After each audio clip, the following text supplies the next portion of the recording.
ಶಿವಮೊಗ್ಗ ಬಗ್ಗೆ ಹೇಳುತ್ತೀನಿ. ಮಲೆಯಾದ ಹೆಬ್ಬಾಗಿಲು ಅಂತ ಕರೀತಾರೆ.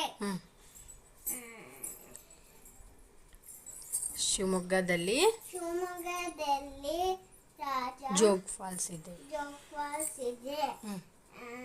ಈ ನೀರಿಗೆ ರಾಜ ರಾಣಿ ರಾಕೆಟ್ ಎಂದು ಕರೀತಾರೆ. ಕುವೆಂಪು ಅಕ್ಕ ಮಹಾದೇವಿ ಇಲ್ಲಿ ಹುಟ್ಟಿದ್ದಾರೆ. ಜೋಗದ ಗುಂಡಿ ಜೋಗ್ ಫಾಲ್ಸ್ ಅನ್ನು ಜೋಗದ ಗುಂಡಿ ಅಂತ ಕರೀತಾರೆ.